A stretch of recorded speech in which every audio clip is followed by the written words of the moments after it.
아나니아가 대답하되 주여 이 사람에 대하여 내가 여러 사람에게 듣사온즉 그가 예루살렘에서 주의 성도에게 적지 않은 해를 끼쳤다 하더니 여기서도 주의 이름을 부르는 모든 사람을 결박할 권한을 대제사장들에게서 받았나이다 하거늘 주께서 이르시되 가라 이 사람은 내 이름을 이방인과 임금들과 이스라엘 자손들에게 전하기 위하여 택한 나의 그릇이라.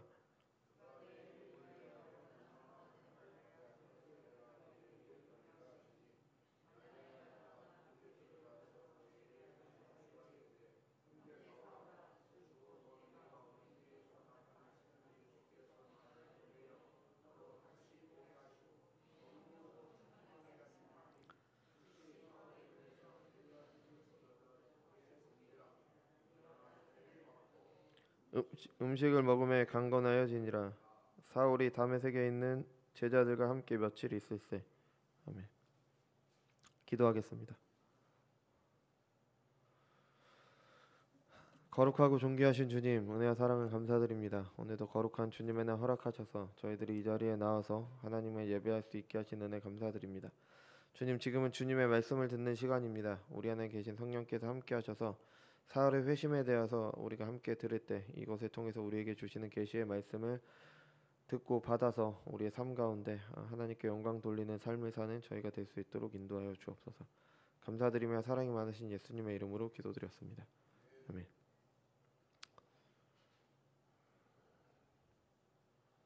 성경에는 여러 가지 잘 알려진 이야기들이 종종 있습니다. 예수님께서 물고기 2마리와 떡 5개로 5천 명을 먹이신 일이라든지 무리를 걸으신 것 아니면은 여러 가지 것들이 있죠. 그러니까 믿지 않는 사람들도 잘 아는 이야기들이 있습니다. 근데 이것을 풀어서 가르치는 사람이 없다면 그 의미를 제대로 알지 못하겠죠. 하지만 어쨌든 알려진 이야기들이 있죠. 그러니까 오늘의 본문의 이야기도 굉장히 잘 알려진 이야기 중에 하나입니다. 불신자들뿐 아니라 교회에 다니시는 분들이라면 그냥 여기저기 지나다가 꼭 한번 들어보셨을 그럴 얘기입니다. 그러니까 사울의 회심 사건이죠. 아주 극적인 사건입니다. 그래서 많은 사람들이 기억할 수도 있고 독특하죠, 굉장히. 그래서 좀 기억에 많이 남습니다. 그리고 이 사건은 성경에서도 굉장히 중요하게 생각을 합니다. 그래서 사도행전에서만 3번이 나와요. 9장에 나오고 22장에 나오고 26장에 나옵니다. 또 바울 서신을 보면은 바울 서신에서 요 장면을 떠오르게 할 만한 그런 내용들이 좀 많이 나옵니다. 그래서 이거는 굉장히 중요하게 다뤄지는 그런 본문이죠. 그래서 오늘 본문인 9장은 실제 있었던 일을 누가가 이제 그것을 기록한 거고, 다음에 22장과 26장은 바울이 변론하는 가운데 이제 내가 이러한 일을 겪었습니다라고 얘기하기 위해서 나오는 겁니다. 그래서 내용을 보면은 조금씩 달라요. 그래서 이 9장의 내용과 22장의 내용과 26장의 내용이 약간 다른 부분이 있습니다. 그래서 말 만들기 좋아하는 사람들 있잖아요. 그러니까 그 사람들은 이렇게 얘기를 하죠. 성경은 편집된 것이다. 이거는 이야기를 지어냈기 때문에 사람마다 다르게 이야기한 거다. 이렇게 얘기하는데, 우리도 생각을 해보면 똑같은 사건이라고 해도 우리가 말하고자 하는 거에 따라서 조금 관점이 달라집니다. 그래서 강조하는 게 조금 달라지죠. 그러니까 약간 그런 식으로 보시면 됩니다. 그러니까 같은 사건이지만 이야기하고자 하는 바에 따라서 이제 할 얘기는 하고 뺄 거는 필요 없는 것들은 빼고 이렇게 했기 때문에 약간 내용이 다른 것처럼 보이지 같은 이야기입니다. 그래서 강조점만 다른 뿐입니다. 그래서 반복되는 3번의 이야기라고 해도 뭔가 달라요. 뭔가 강조하는 점이 다르기 때문에 각 계시마다 우리에게 주시는 것이 있습니다. 그래서 9장도 보고 22장도 보고 26장 그 3번을 다 따로따로 봐야 되는 거죠. 그리고 이 사건이 중요하게 다뤄지는 이유는 사울의 사도권 때문입니다. 사울은 다른 사도들과 달랐습니다. 예수님의 제자가 아니었죠. 예수님께서 승천하시기 전에 예수님과 함께하지 않았습니다. 사도행전 1장에 나오는 사도의 조건이 나오죠. 요한의 세례로부터 우리 가운데 올려져 가신 날까지 주 예수께서 우리 가운데 출입하실 때에 항상 우리와 함께 다니던 사람 중에 하나를 세워 우리와 더불어 예수께서 부활하시는 증언할 사람, 이게 사도의 조건입니다. 근데 사울은 맞지 않아요. 왜냐하면 예수님께서 이 땅에 계실 때는 예수님을 거역했잖아요. 그러니까 반대했기 때문에 사울의 사도권에는 약간 의문이 있고 논쟁이 있었습니다. 또 사울은 교회를 핍박했어요. 우리가 보겠지만 교회를 핍박했던 사람입니다. 그래서 초대교회 안에서, 이 초대교회는 특정한 교회를 말하는 게 아니라 그 당시 주 1세기의 교회들 전체를 말합니다. 그래서 그 초대교회 안에서 사울의 사도권에 대한 논쟁이 있었습니다. 그래서 바울 서신에 보면은 내가 이러이러했다. 그러니까 자신의 사도권을 변호하는 그런 내용들이 나와요. 왜냐하면 논쟁이 있었기 때문에. 그래서 그 논쟁에서도 이 장면은 굉장히 중요하죠. 왜냐하면 예수님과 직접 만나는 장면이기 때문에 아주 중요한 내용입니다. 또 이제는 우리가 본 것처럼 이제 예루살렘과 온 유대와 사마리아와 땅 끝까지 복음이 전해지는 과정에서 이 전에는 주로 이제 이방인들에게 전해지더라도 그들이 유대인 안으로 들어오는 그런 개념이었다면 이제 본격적으로 복음이 온 세계로 이방 세계로 퍼져 나가게 되는 그 준비를 위해서도 이 이방인의 사도가 세워지는 요 내용은 아주 적절한 위치에 있다라고 그렇게 보여집니다. 그래서 오늘은 이 사도행전에 3번이나 나오는 이 사울의 회심 사건 중에서 첫 번째 기록을 통해서 하나님께서 주시는 계시를 이제 같이 살펴보려고 합니다. 1절과 2절을 보면은 사울이 회심하기 전에 어떤 사람이었는지 알 수 있습니다. 뭐 그 전에도 나오죠. 7장에서 스데반이 돌에 맞아 죽을 때 사람들이 그 돌 던지는 사람들이 그 증언을 한 사람들이 옷을 벗어서 사울 앞에다 두었습니다. 그러니까 사울도 같이 함께 했던 겁니다. 8장 1절에 보면은 사울은 스데반의 죽음을 마땅한 것으로, 그러니까 당연히 일어나야 되는 것으로, 그러니까 스데반은 죽어 마땅한 사람으로 그렇게 생각을 했습니다. 그리고 오늘 본문에서는 직접 교회를 핍박하기 위해서 대제사장에게 가서 권한을 받았습니다. 이런 사울의 모습, 여기서는 위협과 살기가 동등하여라고 되어 있잖아요. 그러니까 위협과 살기가 동등했다라고 그렇게 말하는데 헬라어 표현을 보면은 위협과 살기를 내뿜었다. 그러니까 그 맹수가 공격하기 전에 콧바람을 일으키는 것처럼 그렇게 사울의 모습을 이제 묘사하고 있습니다. 아주 미워한 겁니다. 그냥 싫어한 정도가 아니라 증오하고 아주 그냥 아예 없애버리려는 그런 생각이 가득했습니다. 그러니까 요즘도 우리가 사람들이 보다 보면은 아니 왜 저렇게까지 하지? 왜 저렇게까지 저 사람을 미워할까? 그러니까 도대체 이해가 안 될 정도로 어떤 사람을 미워하거나 어떤 단체를 미워해서 없애버리려는 사람들이 지금도 있습니다. 그러니까 도저히 우리가 이해할 수 없는 적개심을 가진 그런 분들이 계시잖아요. 그러니까 사울이 교회를 향해서 그런 적개심을 가지고 있었어요. 부모를 죽인 원수 대하듯이 그렇게 교회를 증오하고 미워했습니다. 이게 아주 그러니까 누가 시켜서 한 것도 아니고요. 아주 스스로, 그러니까 능동적으로 자기가 원해서 자발적으로 누가 시키지도 않았는데 대제사장에게 가서 권한을 받아서 다메섹에 있는, 그것도 예루살렘에서 다메섹이 꽤 떨어져 있을 거 아니에요. 그것도 굳이 가갖고 거기에 있는 교회를 이제 핍박하려고 그들을 묶은 채로 끌고 오기 위해서 권한을 받을 정도로 아주 그냥 그런 사람이 사울입니다. 그냥 교회를 원수처럼 그렇게 생각을 하는 거죠. 이 사울에 대한 아나니아의 반응을 봐도 사울이 어떻는지 알 수 있어요. 그러니까 다메섹으로 이제 뭐 내용은 다 아시니까 다메섹으로 가는 길에 이제 사울이 예수님을 만나게 되죠. 빛과 소리가 있었습니다. 빛은 하나님의 임재를 나타내고 참 하나님이신 예수님께서 사울을 만나셨죠. 사울에게 말씀을 하셨습니다. 그것을 경험한 사울은 3일 동안이나 먹지도 마시지도 않고 다메섹에서 기도를 하고 있었습니다. 그때 아나니아라는 그 제자가 있었는데 주님께서 환상 중에 말씀을 하셨습니다. 사울이라는 사람을 찾아가라. 그가 아나니아라는 사람이 자신에게 손을 얻는 것을 환상 중에 보았다.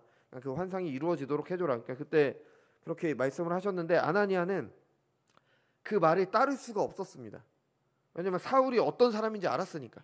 그러니까 주님을 믿는 주님의 제자였지만 차마 그 말은 따를 수가 없었던 거예요. 얼마나 교회를 핍박하고, 지금 사울이 다메섹에 온 것도 교회 성도들을 잡아가기 위한 권한을 가지고 온 거잖아요.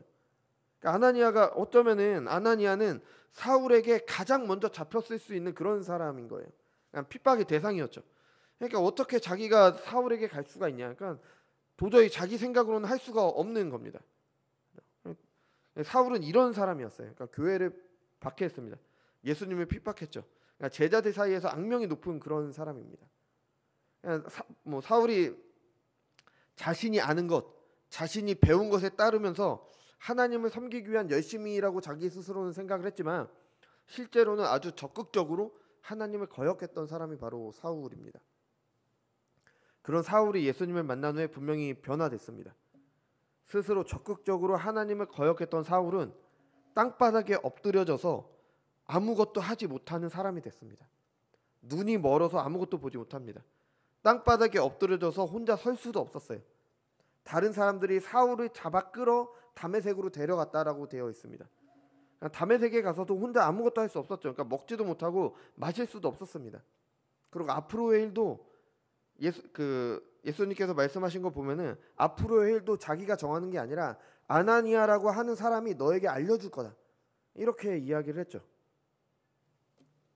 교회를 대적하기 위해 예수님을 핍박하기 위해 대제사장을 찾아가서 그럴 수 있는 권세를 받았던 사울입니다. 그런 사울이 자신이 해야 될 일을 결정하지 못하고 그 일을 말해줄 사람 아나니아를 기다리는 처지가 돼버린 겁니다. 그러니까 사울은 교회를 핍박하기 위해 다메섹으로 갔지만 교회의 도움을 받아야 그걸 기다려야 되는 입장이 돼버린 거죠. 정반대가 돼버린 겁니다. 예수님을 핍박하러 갔지만 결국에는 예수의 이름을 위해 고난을 받아야 된다는 말을 듣게 되었습니다. 뭐 우리가 알고 있는 그 이후의 사울의 삶을 봐도 이런 내용들은 분명하죠. 그러니까 예수님을 만난 후에 사울의 삶은 완전히 변했습니다.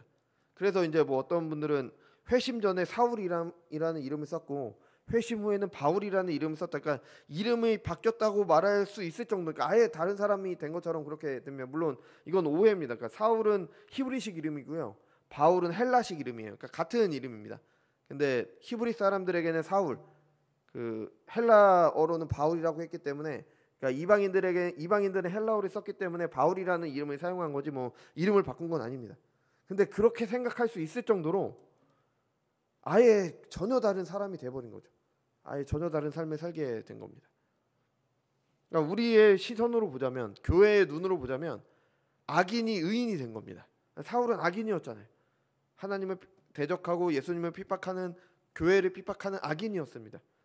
그 악인이 의인이 됐어요. 회심한 후에 의인이 됐죠. 그냥 악인도 아니죠. 그냥 아주 극악무도하다고 할 수 있는 사람이 이방인의 사도가 됐습니다. 그래서 미국의 어느 신학자는 뭐 이게 이럴 리가 없겠지만 오사마 빈라덴 다 아시죠? 9.11 테러 주범이었던 그 사람이 이렇게 얘기를 했어요. 그 오사마 빈라덴이 미국의 애국주의자가 된 것과 같다. 이런 일이 있을 수 없는 일이잖아요. 그러니까 사울이 이렇게 변한 게 있을 수 없는 일이라는 겁니다. 그러니까 뭐가 선이고 뭐가 악이라고 말하는 그 내용이 아니라 일어날 수 없는 일이 일어났다는 겁니다. 그러니까 사울이 정반대의 사람이 된 거예요. 그러니까 그가 뭐 밑에 내용을 보면 그가 복음을 전할 때 아무도 그의 말을 듣지 않았어요. 처음에는. 사울에게 가라는 주님의 말씀을 환상 중에 주님께서 말씀하신 걸 직접 들었던 아나니아가 선뜻 나서지 못한 것도 이해가 됩니다. 사울이 회심한다는 건 믿을 수 없는 일이었고 있을 수 없는 일이었습니다. 우리의 회심은요 이런 분명한 변화를 가져오게 되는 거죠. 전혀 다른 사람이 되는 겁니다. 아예 완전히 다른 사람. 우리가 보통 중생이라고 하잖아요. 다시 태어나는 그런 일이 겪기 때문에 아예 다른 사람이 되는 거죠. 근데 우리가 생각을 해보면 사울의 변화가 다른 사람의 눈으로 볼 때도 악인에서 의인이 된 걸까요? 우리 눈으로 보면 분명히 악했던 사람이 착해진 거예요. 악인이 의인이 된 겁니다. 그죠? 근데 세상의 눈으로 볼 땐 아니에요. 사울의 부모나 가족, 그를 아는 사람, 사울을 아는 사람들의 입장에서 생각을 해보면 사울은 그들의 기준에 완벽한 사람입니다. 좋은 집안에서 태어났고 좋은 교육을 받았고 똑똑했죠. 사회적으로 볼 때 능력도 충분했고 자신의 일도 열심히 했습니다. 그가 받은 교육, 그의 종교에서도 열심을 가지고 했어요. 어쩌면은 뭐 저보다도 어쩌면 우리 여기에 있는 그 누구보다도 열심히 살았던 사람입니다. 많은 것 가지고 태어났고 열심히 살았던 사람이에요. 자신의 할 일에 대해서 계획을 세우고 해나가는 그런 사람이었어요. 나서서 대제사장에게 가서 권한을 받아서 왔잖아요. 근데 그랬던 사람이 어느 날 갑자기 이상하게 변한 거예요. 그렇게 반대했던 것에 따릅니다. 아니 사람들의 눈에 볼 때는 하찮은 목수의 아들이라는 예수라는 사람을 따르고 그의 가르침을 전하기 위해 모든 걸 다 포기한 거예요. 이해가 안 될 수밖에 없는 거죠. 예수님을 믿지 않는 사람들은 도저히 이해할 수 없는 일을 하는 거예요. 유대인들의 눈에는 예수님은 신성모독입니다. 신성모독을 했던 그 주님이라는 메시아, 그가 전하는 도를 전하는 겁니다. 그것도 편하게 뭐 잘 살기 위해서 전하는 것도 아니고 전하면서 온갖 고난을 다 당해요. 자신의 안락한 삶, 자신이 그렇게 이루어 놓은 삶을 다 버리고 그렇게 반대했던 그걸 하기 위해서 온갖 고난을 다 당합니다. 동족 유대인들에게 박해당하죠. 고린도후서 11장 23절에서 27절입니다. 내가 수고를 넘치도록 하고 옥에 갇히기도 더 많이 하고 매도 수없이 맞고 여러 번 죽을 뻔했으니 유대인들에게 40에 하나 감한 매를 5번 맞았으며 3번 태장을 맞고 1번 돌로 맞고 3번 파선하고 일주일에 깊은 바다에서 지냈으며 여러 번 여행하면서 강의 위험과 강도의 위험과 동족의 위험과 이방인의 위험과 시내의 위험과 광야의 위험과 바다의 위험과 거짓 형제 중에 위험을 당하고 또 수고하고 애쓰고 여러 번 자지 못하고 줄이며 목마르고 여러 번 굶고 춥고 헐벗어노라. 아니 그 대단한 거 다 버리고 산다는 삶이 고작 이겁니다. 그 대단한 것들 다 버리고 산 삶이 고작 요거인 거예요. 이게 회심한 사울의 삶이었습니다. 이게 회심의 결과고요. 이게 거듭남의 결과입니다. 회심은 돌이키는 겁니다. 분명한 삶의 변화를 가져와요. 회심이나 회개에 대해서 사람들이 오해하는 게 좀 더 나은 사람이 되는 거, 그러니까 세상 기준으로 좀 착한 사람이 되는 거, 그게 회개하고 회심으로 생각을 하는 거예요. 그러니까 좀 뭐라 그럴까요? 세상 기준으로 봤을 때 좀 그렇게 이상하게 살던 사람이 좀 괜찮은 사람으로 사는 거, 그거를 회심이나 회개로 생각을 합니다. 근데 그게 아니라는 겁니다. 사울의 회심은요, 비신자가 신자가 되는 거였어요. 예수님을 믿지 않았던 사람이 예수님을 믿는 사람이 된 겁니다. 세상 기준으로 더 착해진 사람, 더 나은 사람이 된 게 아닙니다. 그러니까 사울은 자신의 지난 삶을 이렇게 얘기하죠. 내가 전에는 비방자요 박해자요 폭행자였으나 도리어 긍휼을 입은 것은 내가 믿지 아니할 때에 알지 못하는 것을 행하였습니다. 그러니까 자기가 아주 못된 사람이라고 말을 했잖아요. 근데 말씀드린 것처럼 사울이 진짜 그런 사람이 아닙니다. 우리 눈으로, 그냥 사람들의 눈으로 볼 때는 꽤 괜찮은 사람이었어요. 그냥 괜찮은 사람이었습니다. 다른 데서 사울은 이렇게 말합니다. 자신이 율법으로는 완전한 자다. 그러니까 유대인들의 기준에서 유대인들이 지켜야 되는 그 율법을 자기가 다 잘 지켰던 거예요. 그러니까 그런 사람이 사울이었습니다. 뭐 진정한 의미에서 율법을 지킨 건 아니지만 사람들의 눈에는 충분한, 얼마든지 의인이라고 얘기할 만한 그런 사람이었죠. 그런데 자신이 악했다라고 이야기를 하는 거예요. 사울의 회심은 비도덕적인 사람, 범죄자가 개가천선해서 착한 사람, 선한 사람이 된 게 아니라 비그리스도인이 그리스도인이 된 겁니다. 신자들의 거듭남이 이와 같습니다. 여러분, 거듭난 신자들은 착해집니다. 선해집니다. 근데 이 착하다는 것과 선해진다는 게 세상의 기준과 다릅니다. 여러분, 어떤 사람이 착한 사람입니까? 누가 착한 사람이에요? 아이들의 예로 들어볼까요? 어떤 아이들이 착한 아이들입니까? 이거는 뭐 제가 제 아이들은 잘 키우고 여러분은 잘못 키운다 이런 말씀 드리는 게 아니라, 이거는 어느 목사님께서 예로 드신 것을 제가 이렇게 가져와서 같이 예를 드는 것뿐입니다. 뭐 저도 이런 말 하기 싫습니다. 그러니까 저도 어디 가면은 딴 사람들한테 좋은 말만 해줍니다. 뭐 그 사람들에게 사소한 거 잘했더라도 그거 발견해서 저도 좋은 말만 하는데, 하나님의 말씀이 그게 아닙니다. 근데 뭐 이게 말하는 거니까 너무 그렇게 듣지 마시고요. 여러분, 어떤 아이가 착한 아이입니까? 여러분 어떻게 생각하십니까? 부모님 말씀 잘 듣고 공부 열심히 하고 이러면 착한 아이입니까? 뭐 좋은 대학 가서 좋은 직장 얻고 부모님 공양 잘하고 이건 뭐 다 좋죠. 착한 아이라고 할 수 있겠죠, 그죠? 정말 그렇게 생각하십니까?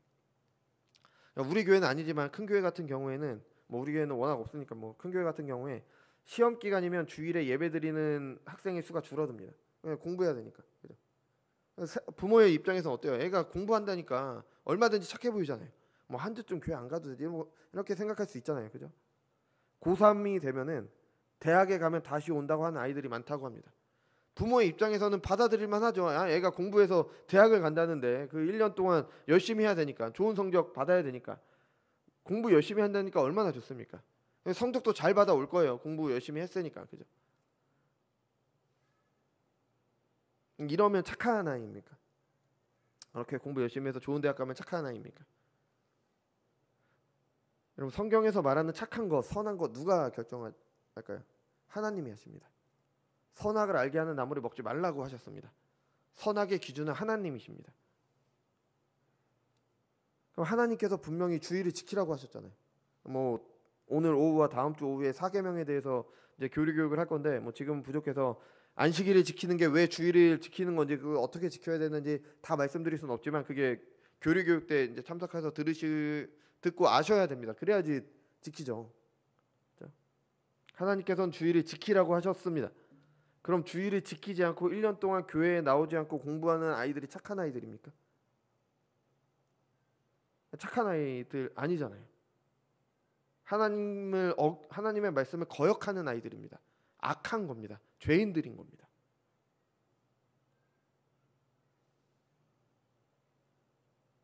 이 사울이 이랬던 거예요. 회심하기 전에는 세상 기준으로 볼 때는 괜찮은 사람이었어요. 그런데 회심한 후에 세상 기준으로 전혀 이상한 사람이 되어버렸습니다. 근데 하나님의 기준으로 볼 때는 아니었어요. 회심 전에 사울은 행악자요 폭력자였습니다. 죄인 중에 괴수였습니다.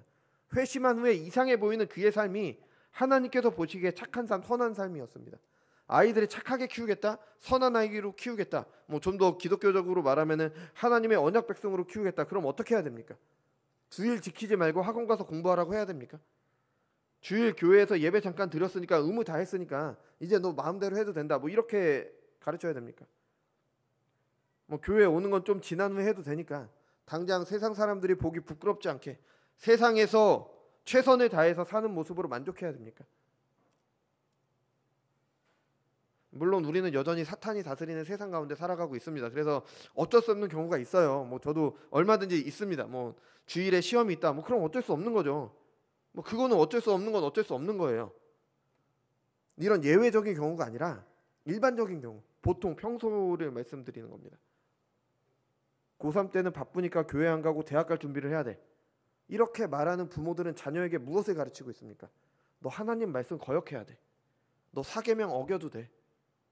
왜? 하나님 섬기는 것보다 대학 가는 게 더 중요하니까. 이렇게 교육받은 자녀들이 하나님께서 보시기에 선한 길로 가게 됐습니까? 전에 한번 말씀드린 적이 있는 것 같은데 포러셔 목사님이라고 제가 아주 존경하는 목사님 중에 한 분이 계십니다. 저도 많은 영향을 받았고 독서 모임에서도 그분이 쓴 책도 많이 읽었습니다. 뭐 여러 번 읽었죠. 그리고 성경 공부도 같이 했고 뭐 제 기준으로는 뭐 많은 분들도 그렇게 생각하시는데 21세기 최고의 설교가라고 그렇게 손꼽히는 그런 분이십니다. 이분이 뭐 아주 뭐 그런 분이 아니라 세상으로 볼 때도 굉장히 그러니까 세상 기준으로 볼 때는 뭐 목사라는 그걸 타이틀에 단 것보다 훨씬 더 대단한 사람입니다. 변호사였고요. 미국에서 변호사였고 집안도 부자입니다. 그러니까 그냥 중산층이 아니라 아주 부자예요. 그래서 어느 설교에선가 이런 말씀하셨어요. 여러분 돈 많으면 행복하실 것 같습니까? 제가 많아봤는데 제가 여기에 있는 그 누구보다 돈이 많아봤는데 그렇지 않았습니다. 이런 말씀을 하실 정도로 집안도 그렇게 괜찮으시고 공부도 뭐 거의 변호사니까 뭐 거의 상위에서 이렇게 하셨겠죠. 이분께서 어느 날 설교에서 이런 말씀하셨어요. 그러니까 아들이 그러니까 복음을 전하면 죽는 곳으로 선교사로 가겠다고 하면은 어떻게 하겠느냐. 뭐 이분의 아들도 세상 기준으로 보면 뭐 하나 빠질 것이 없는 사람이겠죠. 같은 집안 사람이고 뭐 똑똑했겠죠. 공부도 잘했겠죠. 뭐 그런 사람이 복음을 전하다 죽는 자리에 가겠다고 하면은 부모의 입장에서 뭐라고 해야 될까요? 아니 뭐 다른 일도 있지 않냐. 뭐 하나님 잘 섬기는 거 좋다. 근데 꼭 그렇게 해야 되냐? 다른 일도 있지 않냐? 그냥 평범하게 그냥 세상에서 그렇게 하다가 할 수 있지 않냐? 뭐 이렇게 할 겁니다. 부모 뭐 저도 그렇겠죠. 저희 아이들이 그런다면 당연히 그럴 겁니다. 부모라면 자녀가 죽을 길로 가겠다는데 당연히 말리겠죠. 이게 정상이잖아요. 그죠? 근데 만약에 뭐 우리가 그 분명하게 알 수는 없지만 만약에 이건 만약입니다. 그 아이가 그 죽는 자리로 가는 게 하나님의 뜻이라면 그게 정말 하나님을 섬기기 위한 바른 방법이라면 우리는 어떻게 해야 될까요? 무엇이 정말 자녀들을 위한 길일까요? 무엇이 자녀가 착하게 살도록 하는 걸까요? 그냥 뭐 모두 다 뭐 그런 선교사가 돼야 된다 뭐 그런 말이 아니라 그렇지 않더라도 이 세상에서 신자로 세상에서 사는 것 자체가 세상 기준으로 볼 때는 이상한 경우가 많습니다. 왜냐하면 우리는 세상 기준이 아니라 하나님의 기준으로 살기 때문에 세상에서 중요하다고 생각하는 것, 세상에서 판단 기준이 되는 것들이 아니라 하나님의 말씀으로 판단하기 때문이죠. 그죠? 예를 들어 보면 우리는 매주 십계명 외우잖아요. 근데 여러분 십계명 지키는 게 쉽습니까? 어렵습니다. 아니 이거 다 지키면 세상에서 살 수 없을 것 같아요. 나는 나를 위해서 살아야 되는데 내 삶이 나를 위한 삶이 아니래요. 세상은 다른 사람을 속여서 다른 사람을 이기라고 더 가지라고 말하는데 하나님은 그러면 죄래요. 다른 사람을 속여서 이익을 더 많이 봐야 되는데 그러면 죄래요. 하나님의 말씀에 따르면 세상은 우리를 바보라고 할 겁니다. 당연히 주일에 일하고 공부하는 게 더 많은 것을 가져다 주죠. 너무나 당연한 겁니다. 근데 하나님은 그렇게 하지 말라고 하세요. 세상이 보면 우리는 미련합니다. 예배 드리는 게 뭐라고? 주일 지키는 게 뭐라고? 주일에 성경 공부하고 교회에서 아무 일도 안 하고 하루를 낭비하는 것처럼 세상은 그렇게 볼 수도 있어요. 근데 아니라는 겁니다. 하나님의 기준에서는 아니라는 거예요. 세상은 점점 실리를 쫓습니다. 실제 나에게 도움이 되냐 되지 않느냐가 판단 기준이고 나에게 도움이 되면 좋은 거, 나에게 도움이 안 되면 나쁜 거, 이게 세상의 판단 기준이에요. 선악과 관련이 그러니까 선과 악 그것과 관련이 없는 부분에서는 그렇게 판단할 수도 있겠죠. 하지만 모든 판단이 그래서 안 됩니다. 무엇이 옳고 무엇이 그른지를 통해 서로 그것이 나에게 손해가 된다고 하더라도 선한 것, 옳은 것을 택하는 겁니다. 하나님의 말씀을 택하는 거예요. 나에게 도움된다고 옳은 것이 아닙니다. 나에게 도움된다고 내가 생각하는 그 도움된다는 게 도움이 안 되는 걸 수도 있습니다. 그렇게 생각하는 극단적으로 나타나는 게 범죄잖아요. 여러분 왜 도둑질을 합니까? 내가 없는 것 얻으려고, 내가 얻을 수 없는 것 다른 사람 거 훔쳐서 얻으려고 도둑질하는 거잖아요. 왜 거짓말을 합니까? 왜 거짓 증언을 해요? 내가 미워하는 저 사람에게 해를 주거나 내가 어떠한 이익을 받기 위해 그렇게 합니다. 그러니까 나에게 도움이 되니까 범죄를 하는 거죠. 나에게 도움이 되니까 그게 좋건 나쁘건 상관이 없는 겁니다. 여러분 이게 옳습니까? 그런데 세상은 그렇게 판단하고 있어요. 점점 그렇게 판단해 갑니다. 신자들도 따라가죠. 왜냐하면 세상에서 그렇지 않으면 바보 같다, 어리석다, 세상 물정 모른다. 누가 어리석고 누가 세상 물정 모르는 겁니까? 그런데 세상이 볼 때 이렇게 어리석어지는 거, 바보 같게 변하는 거, 그게 회심한 사람들의 모습이라는 겁니다. 그게 사울의 모습인 거예요. 오늘 본문에서는 그리스도인들이 세 가지로 표현을 하죠. 사울이 다메섹으로 잡으러 갔던 사람들을 그 도를 따르는 사람들이라고 이야기를 합니다. 다메섹에 있던 신자인 아나니아를 주님의 제자라고 했고요. 아나니아가 죽게 대답할 때 사울이 예루살렘에서 주의 성도에게 적지 않은 해를 끼쳤다라고 이야기를 해요. 그리스도인들은 그 도를 따르는 사람, 그 길을 가는 사람들이고요. 제자들이고요. 주님의 성도입니다. 신자들은 성도예요. 거룩한 무리들입니다. 하나님께서 하나님의 쓰임에 맞게 구별하신 사람들이 바로 신자들입니다. 신자들은 세상과 구별되어 있습니다. 세상과 달라야 됩니다. 구별된 삶을 살아야 되죠. 거룩한 삶을 사는 겁니다. 사울이 그랬잖아요. 구별된 삶, 내가 이방인의 사도로 세우기 위한 나의 그릇이다.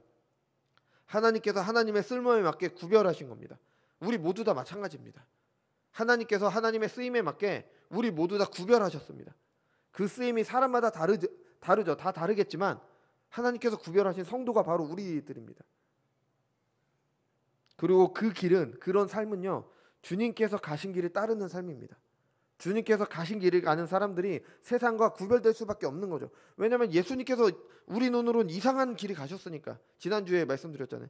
세상의 눈으로 봤을 때는 아주 이상한 삶을 사셨잖아요. 그 길을 따르는 사람들이 우리이기 때문에 세상과 구별된 삶을 살 수밖에 없는 겁니다. 세상은 공중권세 잡은 사탄이 다스리는 세상에서 나온 가치관이 아니라 하나님의 가치관을 가지고 세상을 사신 예수님을 따르기 때문에. 사울이 회심해서 변한 것이 세상의 눈으로 볼 때 이해할 수 없었던 것처럼 신자들의 회심도 마찬가지입니다. 이해할 수 없습니다. 말도 안 되는 그런 일을 하는 게 아니라 하나님의 뜻대로, 하나님의 말씀대로 하나님께 온전히 순종하신 그리스도를 따르는 길이기 때문에 사람들이 이해하지 못하는 겁니다. 신자들도 사람들이에요. 그래서 그 길이 맞는지, 내가 정말 이렇게 하는 게 맞는지 옳은지 의문이 들 때가 있습니다. 왜냐하면 내 생각과 다르니까. 내가 그동안 배워왔던 것, 내가 그동안 살아왔던 것들과 다르기 때문에 이게 정말 맞나? 하나님의 말씀대로 따르자면 이렇게 해야 되는데 이게 정말 맞나? 아무리 생각해도 말이 안 되고 손해보는 것 같고 뒤처지는 것 같고 그렇게 살면 안 될 것 같을 때가 있습니다. 그래서 주님의 제자가 되려면 자기를 부인하고 자기 십자가를 지고 그래야지 주님을 따를 수가 있는 겁니다. 뭐 지금 우리에게 십자가는 우리를 대신하여 죽으신 그리스도의 사랑을 나타내지만 이 말을 직접 들은 이거 제자들에게 직접 하신 말씀이잖아요. 자기를 부인하고 자기 십자가를 지고 나를 따를 것이라. 그들에게 십자가는 가장 끔찍한 형벌의 상징인 겁니다. 십자가를 지라는 것은 죽으러 가라는 얘기입니다. 이 말을 들은 제자들의 반응을 상상해 보십시오. 아니 메시아를 따르겠다는데 십자가를 져야 된대요. 죽어야 된대요. 얼마나 큰 각오를 요구하는 건지 모릅니다. 세상 사람들의 눈으로는 전혀 이해할 수 없는 그런 요구죠. 그래서 먼저 해야 되는 게 있어요. 자기를 부인해야 됩니다. 그래야 십자가를 지고 주님을 따르는 제자가 되는 겁니다. 내 생각이 틀렸고 하나님의 말씀이 옳다고 해야 됩니다. 세상 가치관에 따라 살아온 내 삶 전부가 잘못되었다는 것, 나의 길이 틀렸고 하나님의 길이 맞다는 것을 인정해야 십자가를 지고 주님의 제자가 될 수 있습니다. 이것이 회심한 후에 사울의 모습이었어요. 빌립보서 3장에서 사울이 자신이 회심하기 전에 어떤 사람이 나는 유대인 중에 유대인이요 뭐 베냐민 지파요 율법으로 완전한 자요 나는 이렇게 가말리엘 문화에서 공부했고 이렇게 대단한 사람이었다 이렇게 얘기한다고 그 후에 이렇게 말하죠. 그러나 무엇이든지 내게 유익하던 것을 내가 그리스도를 위하여 다 해로 여길 뿐더러 또한 모든 것을 해로 여김은 내 주 그리스도 예수를 아는 지식이 가장 고상하기 때문이라. 내가 그를 위하여 모든 것을 버리고 배설물을 여김은 그리스도를 얻고. 아멘. 그동안 자랑으로 여겨왔던 것들, 그동안 사울이 추구했던 그 자신의 삶을 지탱했던 그 모든 것, 삶의 목표였던 그 모든 것이 배설물로 여겼습니다. 해로 여겼어요. 좋다고 따랐던 것은 나에게 나쁜 것이라고 여겼어요. 왜? 예수님을 따르는 게 방해가 되기 때문에. 내게 도움이 된다라고 생각을 했는데 실제로는 도움이 안 됐던 겁니다. 예수님을 아는 지식을 방해했기 때문에. 예수님을 아는 가장 고상한 지식을 얻는데 방해됐기 때문이죠. 이러한 사람들이 주님의 도를 따르는 사람들이며 성도들이며 제자들입니다. 이게 바로 회심의 결과이고요. 오늘 본문에서 사울의 회심을 통해 확인할 수 있는 사울의 변화인 겁니다. 사울의 빛과 소리 가운데 주님을 만나고 있을 때 사람들은 빛은 봤지만 소리는 듣지 못했습니다. 사울과 함께했던 사람들 아마도 대제사장들에게 허락을 받고 함께 다메섹에 있는 교회로 박해하기 위해서 떠나온 사람들이겠죠. 그들 모두가 예수님의 임재의 빛을 경험을 했습니다. 하지만 회심의 은혜가 허락된 것은 오직 사울뿐입니다. 그 목소리는 오직 사울에게만 허락되었습니다. 그것을 경험한 사울은 세상이 볼 때 너무 이상한 사람이 되어버렸죠. 세상이 볼 때는 볼품없는 사람이 되어버립니다. 앞도 보지 못하고 아무런 결정권도 없고 다른 사람이 통해 전해지는 하나님의 결정을 들어야 되고 그리고 앞으로 고난만 당해야 되는 그런 사람이 되어버렸습니다. 하지만 그 순간이 사울에게 엄청난 은혜가 내려지는 순간이었습니다. 이 순간이 아니라면 사울은 평생 무지 가운데 하나님을 거역하는 삶을 살다가 그를 위하여 십자가에 달리신 주님을 핍박하는 삶을 살다가 죽었을 겁니다. 그리고 그것이 옳은 줄 알고 그렇게 살다 죽었을 거죠. 여러분에게도 이런 은혜의 순간이 있었습니까? 그래서 자기를 부인하고 자기 십자가를 지고 주님을 따르는 제자가 되는 축복을 입으셨습니까? 세상을 따르는 것이 아니라 하나님을 따르는 삶의 복을 누리고 계십니까? 그래서 그의 이름을 위하여 고난받는 것이 복받은 삶임을 자각하면서 그런 삶을 살고 계십니까? 기록된 바 우리가 종일 주를 위하여 죽임을 당하게 되며 도살당할 양같이 여김을 받았나이다 함과 같으니라. 그러나 이 모든 일에 우리를 사랑하시는 이로 말미암아 우리가 넉넉히 이기느니라. 내가 확신하노니 사망이나 생명이나 천사들이나 권세자들이나 현재일이나 장래일이나 능력이나 높음이나 깊음이나 다른 어떤 피조물이라도 우리를 우리 주 그리스도 예수 안에 있는 하나님의 사랑에서 끊을 수 없으니라. 아멘. 이런 바울의 고백이 우리의 고백이 되기를 바랍니다. 그래서 기꺼이 주님의 이름을 위해 고난받는 삶을 감수하는 것이 아니라 주님의 이름을 위하여 고난받는 삶을 살도록 하신 은혜에 감사하며 그 길을 가는 제자들, 신자들, 성도들이 되시길 바랍니다. 그것이 회심한 사람의 삶입니다. 우리에게 이런 은혜가 허락되길 바랍니다. 기도하겠습니다.